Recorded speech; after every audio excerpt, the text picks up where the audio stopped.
Street political reporter Jillian Melchior, media watcher Brent Bozell, and Democratic strategist Richard Fowler on why the media has ignored these protests. Jillian, you cover these kind of things on college campuses and other places, and you're down there. What's going on, and why hasn't the rest of the world heard about this? Yeah, so I was actually down the other day covering a Black Lives Matter protest, and the tone was very hostile, very aggressive. They were yelling "F the police," trying to segregate journalists by race. So I think it was a bit of a taste of what's going on. Now, I think the Democratic National Convention is trying to create a unified front, put forth a message that there is unity and satisfaction, but what I'm hearing from protesters, what I'm hearing on the streets, is that they're fed up with the Democratic Party. They feel like it's paid them lip service but hasn't done anything for their communities, and they are angry. You know, Brent, we're getting that part of the narrative, and granted, maybe earlier this week, the segregation of reporters based on race was interesting and upsetting to a lot of people, but the violence, how come we're not, this kind of violent act that we show on the screen right now, this seems like the kind of thing every media outlet would responsibly have to report. Yeah, I mean, I think it's a shame that it hasn't been reported more. Brent? I think Rachel's onto something here. Look, ask yourself this simple question. If you had those protesters break through the barricades charging the RNC convention because of Donald Trump, do you think it would be national news? It would be breaking news on every single network. The reason they're not doing this is because the DNC, look, part of the WikiLeaks story is the collusion between the media and the DNC that's going on. The DNC is projecting the same unity level. Notice that last night you also had hecklers trying to shout down the Secretary of Defense, former Secretary of Defense. That never made it on the news last night. You know, Richard Fowler, to that point, you know, we get a rosy picture from the media inside and outside. Inside is easier to manipulate. They're just completely ignoring the violent scenes we're watching on the screen right now.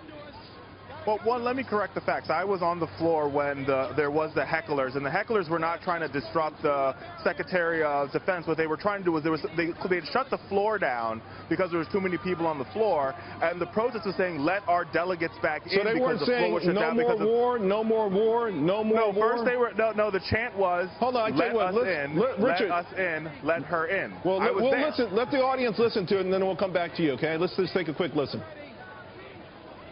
Donald Trump asks our troops to commit war crimes, endorses torture, spurns our allies from Europe to Asia, suggests that countries have nuclear weapons, and he praises dictators from Saddam Hussein to Vladimir Putin.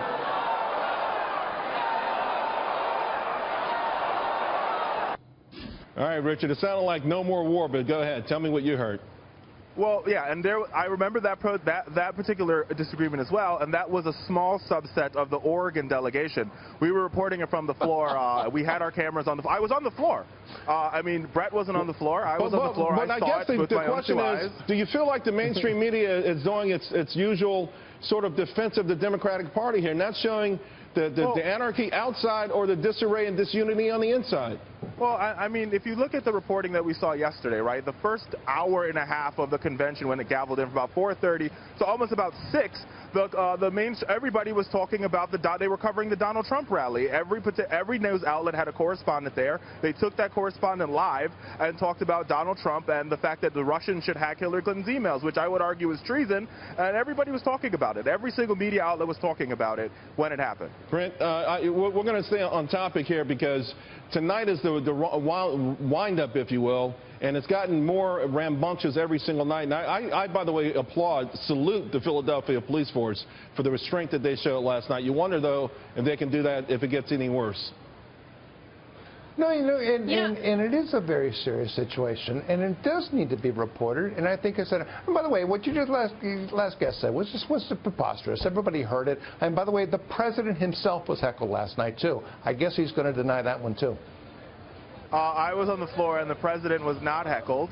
Actually, the president was praised quite gratefully when Hillary Clinton walked out.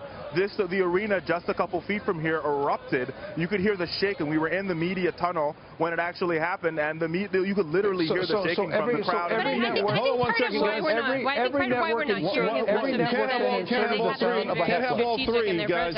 Jillian, last word to you. Yeah, I think part of the issue has been that the protesters haven't been very strategic in some of their protesting. Just the other night during the Bill Clinton speech, we had Bernie Sanders supporters deciding to leave the auditorium. So that makes it more difficult to cover it. But there is certainly a lot of discontent. I mean, if you look at the Bernie supporters, they're furious. They feel like this was a rigged system. They feel like it was stolen. And they're very frustrated that they're not getting a voice. Well, I'll just tell those who are in Philly tonight to be safe. That's all I can tell you, because it looks a little bit more dangerous. Hey, thank you all very much. They'll be safe. All right, thanks.